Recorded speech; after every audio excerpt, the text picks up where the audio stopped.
Ширээ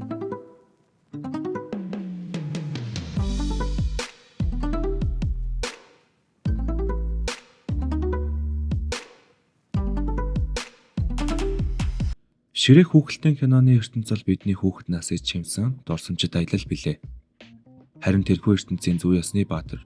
Бид бүгдийн сэтгэл ханагсан дүр бол өхөр төрөмнөө эренгийн зоригт Пүүсийн пүүц буюу өөрөөр хэлбэл гуталтмуур юм. Түүний дүр үзэгчдийн сэтгэл хүчтэй оногшиж 2011 онд тусдаа спин-офф буюу цоошин надал явдлаар Пүүсийн пүүц нэртэйгээр дэлгэснээр гарч байв. Харин бидний ярих гэж буй бүтээл бол түүний анхны ангин биш. Харин интернет очны нэг хэсэг стол дэсэл шуугилсан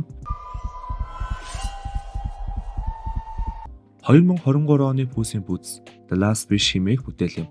Энэ бүтээл үзэгчдэд гүн үнзгийн утга, сэтгэл зүйн гинти эргэлтүүдэд өөрийн ертөнцийг харуулсан бөгөөд энэ удаа та бүхэнд Пүүсийн пүүц The Last Wish киноны анзаарагдаад байдгүйч үнэхээр сонирхолтой нарийн зүйлсийг тайлж хүргэх болно.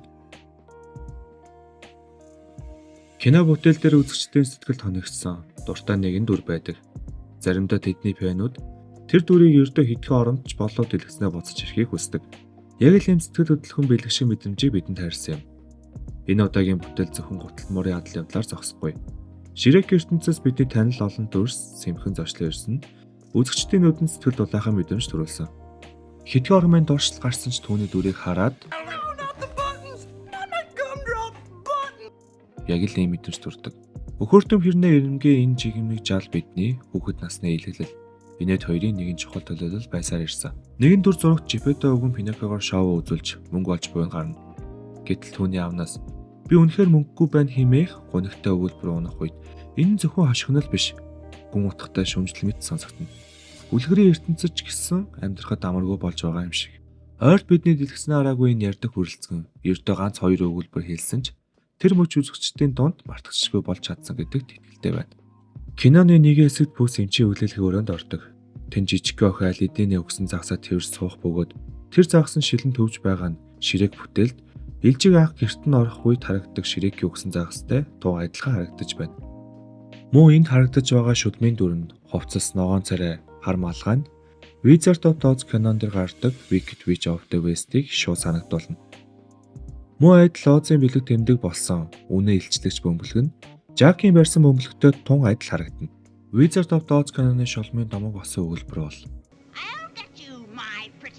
харин Жак энийн шууд иш татсан шовлол нь мэдээж хэрэг. Бүтээлч ширээг гэлжиг Пүүс 3 гүрэн дээр мөр зэрэгцээ алхах дүр зураг гардаг. Энэ The Lion King бүтээлдээ гардаг Симба, Тимон, Пумба 3 нар жаргаж бур нарны гэрэл татгаж байгаа алтартай хэсэгтэй туу адил.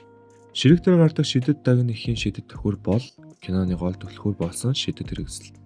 Харин энийг Жак хулгааснаа олсноо гэдг нь сонирхолтой. Нохоонуудтай Пүүсийн тоглож байгаа дүр зураг нь 1993 онд гарч байсан Dogs Playing Poker зургийг санагдуулж байна. Мөн Пүүсийн дуу оруулагч Антонио Бандерас буюу The Mask of Zorro киноны гол дүр юм. Пүүс дайснаа ялан тэмдэг гарахдаа нэрнийхний эхний өсгийг газар дурсан бол Mask of Zorro дээр муу адил нэрнийх эхний өсгийг сэлдэг юм. Жакийн өрөөнд маш олон алдартай уран бүтээлүүдийн тодорхой зүйлс харагдаж байна. Эхнээс нь нэрлэлбэл Жакийн өрөөнд дээрх нэгэн танил лууж нь Карибын нэгэн дээрэмжит киноны ахмад Джек Спарогийн барьдаг хүслийн зүгийг заадаг лууж юм. Хан дөлгөөтэй байгаа дэгэн Питер Пэн бүтээлээс гаралтай Хүүг ахмадын алдарт дэгээр. Шилэн оргон дотор хадгалагдсан улаан сарнаа нь Гүнж Баарадын киноны шидэд сарнаа юм. Ханд хөндлөн тавигдсан 3 сэдвэн шадар 3 зэрэг зохиолоос сэдвэлсэн цэцгүүд. Шалан дээр дөлгөөтэй байгаа хэвсэн Аладдины шидэд хэвс. Жек гартаа барьж байгаа болох шахаа нь Синдрелла буюу үнсгэлжингийн алдар шахаа. Манекен дээр үлдсэн байгаа хортой айлм нь Snow White-ийн хатан хааны өгдөх хортой айлм. Жак өөрийн цүнхнээс гаргаж байгаа сэлмэн Кинг Артурын домгоос гаралтай чулуунаас сугалсан шидэт сэлэм. Цүнхнээс гарч байгаа нэгэн зүйл бол Нойрсож буй гүнжийн харааллын шалтгаан болсон аярам. Drink Me Eat Me жижигхэн Донх Бабилон Алиса гагшгийн орны зохиолоос гаралтай хэмжээг өөрчилдөг шидэг зүйлс. Жак туслахтаа өгж байгаа шүхэн Мэри Поппинсийн нисдэг шидэт шүхэр. Жаки эргэлж буй шидэт том цүнх нь мөн Мэри Поппинсийн бүх зүйл багтаадаг ижидтэй цүнх. Шилэн оргон дотор байгаа шидэт саваа нь Onward кинонд гардаг шидэт элбийн саваа. Жаки өрөөнд үзэгдэж буй галт шуу нь Harry Potter-ын Dumbledore-ийн үнэнч туслах Fox. Алхдаг шүүр ба шидэт малгай эдгээр нь Disney-ийн фантастик кинонд гаралтай ээжүүдийн бэлтгэл болсон зүйлс. Жак шидэт тохиор ашиглан хулууг тэрэг болгоо өргөж байгаа нь Синдреллагийн алдарт хулуун тэрэг. Эхэндээ жирийн морь шиг харагдавч анзаарахад бүгд ганц эвэртэй байжээ. Харамсалтай тэдгэрийн ивэр нь хөрөөгдөж ханд хадсан байдалтай харагдав. Киноны эхний тулаан дээр гардаг Пүүс чулуун мангастай тулдаж байх үед үзэгчдийн дунд өхөл айдын ирчихсэн байдаг. Энэ Пүүсийн амь насны аюулын далд боловч анхааруулж буй хосгүй найруулгын шийдэл. Мэдас буюу алтан гарт хүрэх юм бол шууд алт болж байгаа дүр зураг бүтээл харагдах болно. Харин энэ нь Аладдин дээр гардаг бүх улгаачдын хаан хурж байгаад алт болдогтой туу адилхан байна. Хоёр тал тулах юм нь хурцлмал уур амьсгал, кадруудын хуваалт, хөгжим, камерны хөдөлгөөн зэрэг нь 1966 оны сонгодог Goodbye Ugly Western кинотой адил мэдрэмж төрүүлнэ. Пүүсийн хэлдэг Say hello to my Gatito Blade. Энэ өгүүлбэр нь Scarface кинон дээр Тони Монтана бууга бариад хэлдэг. Say hello to my little friend. Энэ хэсэгтээ шууд иш татсан байна.